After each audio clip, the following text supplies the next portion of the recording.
Buenos días, buenas tardes, buenas noches a los asistentes, como Jim Carrey.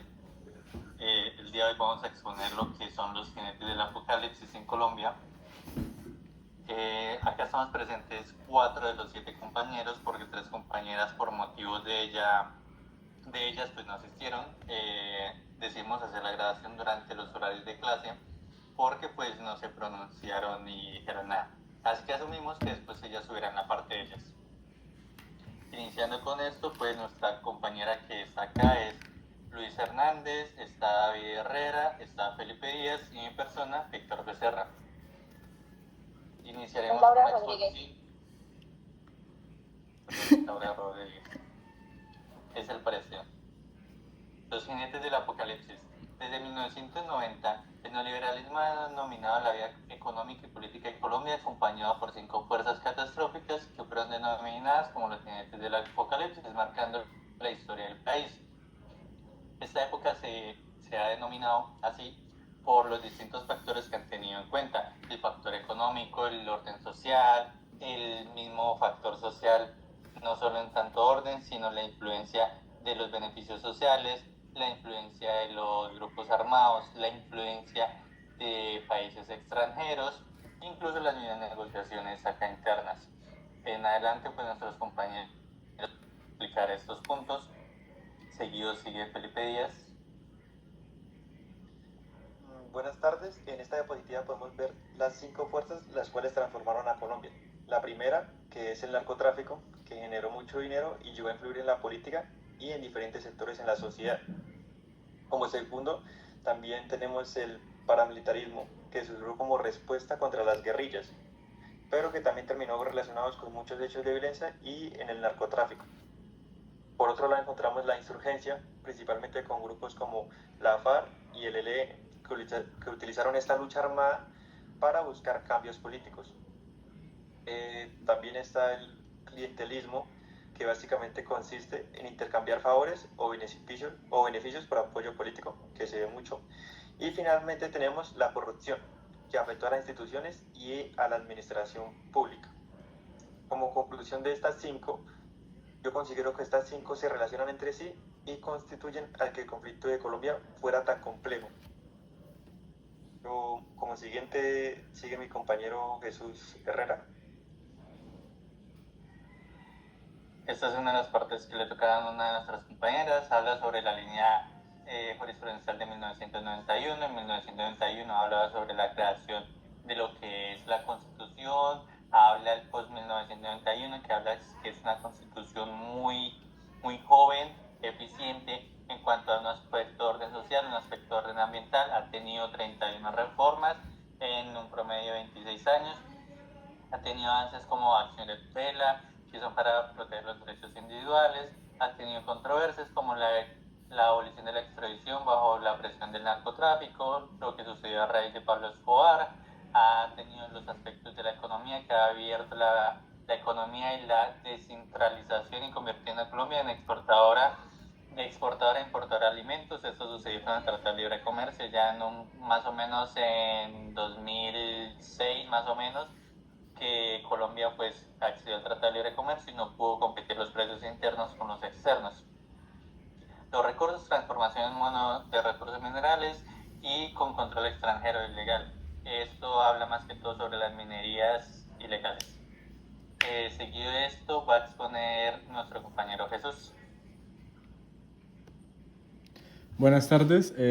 A mí me correspondió la era del narcoterrorismo, o más conocida como plata o plomo.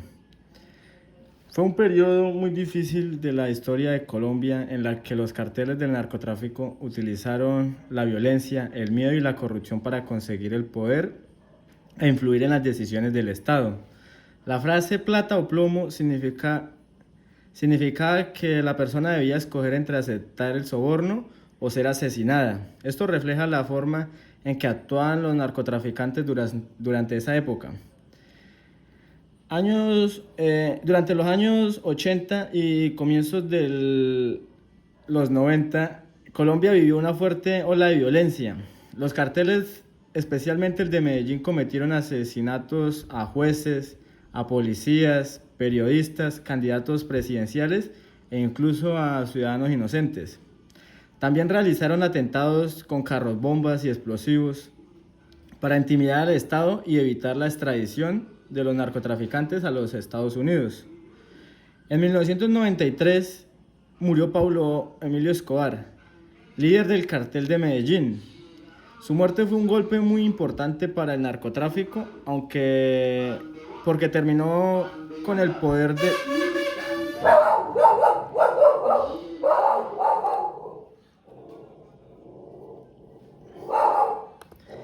Con el poder de ese cartel. Sin embargo, el problema no desapareció, ya que otros grupos criminales como el cartel de Cali continuaban controlando gran parte del negocio de las drogas. En 1994 ocurrió el proceso 8000. Fue una investigación que buscó establecer si la campaña presidencial del entonces candidato a la presidencia Ernesto Samper había recibido dinero del cartel de Cali. Este caso generó una gran crisis política porque puso en duda la transparencia del gobierno y mostró que el narcotráfico intentaba influir en las decisiones políticas en Colombia. A finales de los años 90, aunque el cartel de Medellín ya no existía, el narcotráfico seguía creciendo. En esta etapa, algunos de los grupos guerrilleros y organizaciones armadas obtuvieron recursos del narcotráfico para financiar sus actividades. Esto hizo que el conflicto armado se volviera aún más complejo.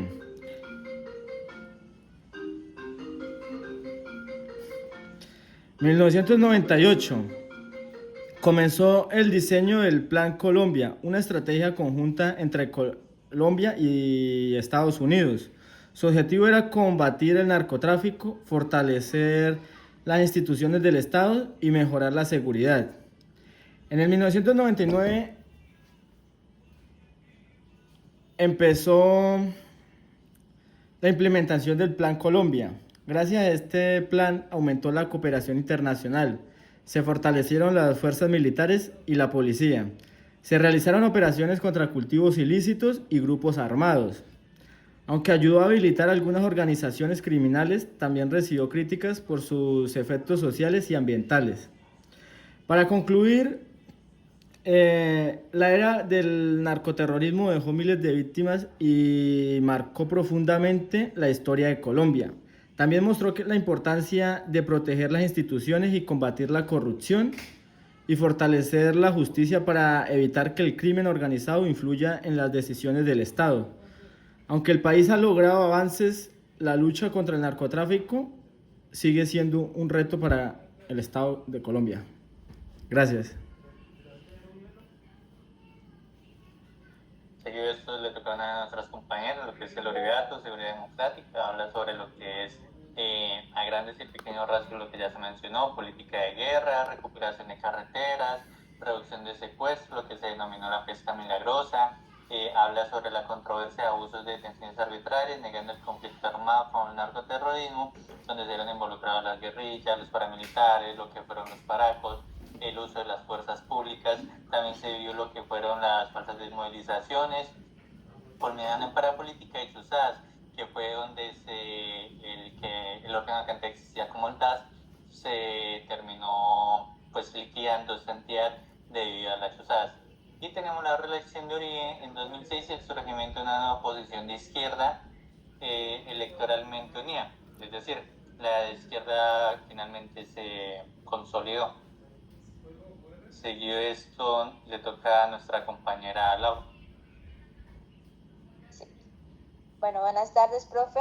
A continuación les hablaré sobre el proceso de paz del expresidente Juan Manuel Santos con las FARC, que representa un capítulo complejo y trascendental para Colombia. Todo comenzó bajo un estricto modelo de negociaciones confidenciales posteriormente se trasladaron de manera pública a Oslo y a La Habana.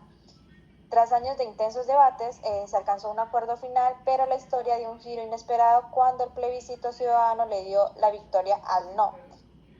Este revés democrático obligó al gobierno a reabrir el diálogo para incluir reformas exigidas por la oposición, logrando su refrendación definitiva en el Congreso.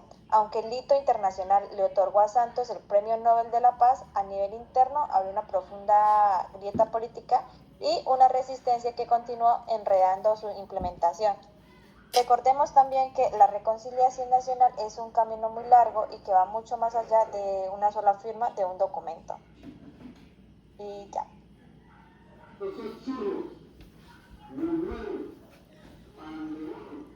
Este aspecto le tocó a una de nuestras compañeras, que es parte de las conclusiones, el legado de desafío de Colombia, la presencia de los jinetes, la profunda decisión política social, marcada por la oposición férrea de los acuerdos de paz, lo que ya explicó nuestra compañera, la necesidad continua de abordar causas estructurales de violencia y desigualdad, que fue lo que unió realmente a la izquierda, y la búsqueda de una identidad nacional en medio de una polarización y la influencia externa, como explicó nuestro compañero Jesús, por medio del Plan Colombia. Y pues eso ha sido todo. Gracias. Muchas gracias, profesor. Gracias.